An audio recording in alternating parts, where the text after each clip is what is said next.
What is going on, lads? AP414 here, and we're back with another top 10 video on the channel today. Before we get into things, link in the description to my brother's graphic designer channel. He'll sort you out with great graphics, and he was the man who made all the graphics in this video.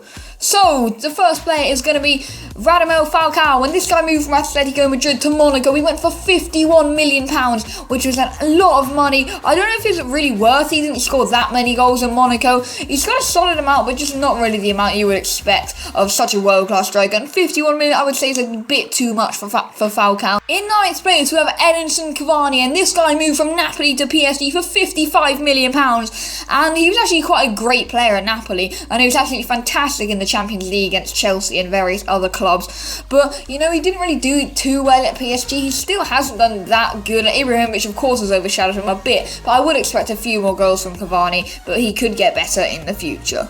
In 8th place, we have Kaká, and this guy joined from AC Milan to Real Madrid for £56 million. That is a lot of money, and that was one of the record signings back then. That may have even been Real Madrid's record signing. I'm not actually sure, though. Anyway, Kaká went for £56 million. He didn't actually do that well at Real Madrid at all, so I wouldn't say that's a deserved amount of money. I'll play about 35 for him, or something around that mark. In 7th place, we have Zlatan Ibrahimovic. This guy moved from Inter Milan to Barcelona for £59 million.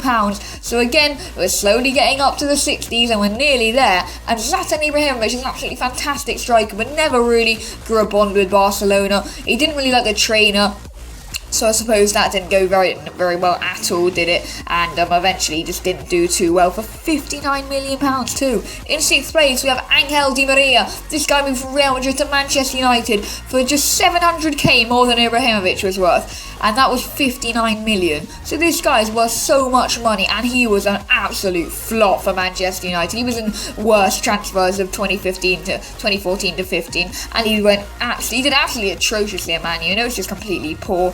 In 5th place, we have James Rodriguez. This guy moved from Monaco to Real Madrid for £63 million. That is so much money, and James Rodriguez isn't even that good of a player. Like, of course, he did have a great World Cup, and that's what really lured Real to go and buy him. And Monaco made a lot of money out of him. He has been a solid player for Real Madrid and did end up getting a team of the season card for them, so I suppose you could take away that as a positive. In 4th place, we have Neymar Jr. This guy transferred from Santos to Barcelona for £71.5 million.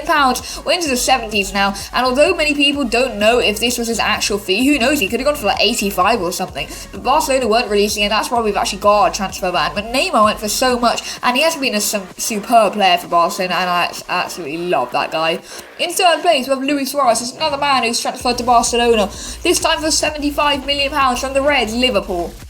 He was absolutely superb for Liverpool, and he came to Barcelona doing absolutely great things. He started off his career with a bang, and he continued with it throughout the rest of the season, and he's done absolutely fantastically for the club, and I respect this guy a lot, especially after his biting ban.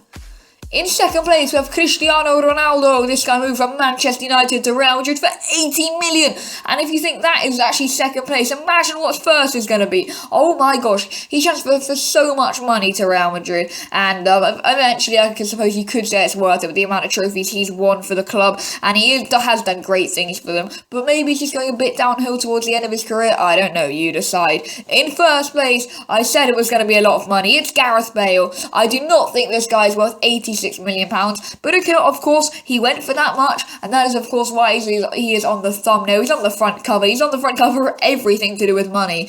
This guy is just absolutely ridiculous. Like, how he's worth that much and he's not even that good at football just mind boggles me, and that is a ridiculous amount. And anyway, guys, that is going to be the end of the video. As I said, drop a like on the video if you enjoyed it. Comment down below who you think is actually the most worth buying, and I'll see you later.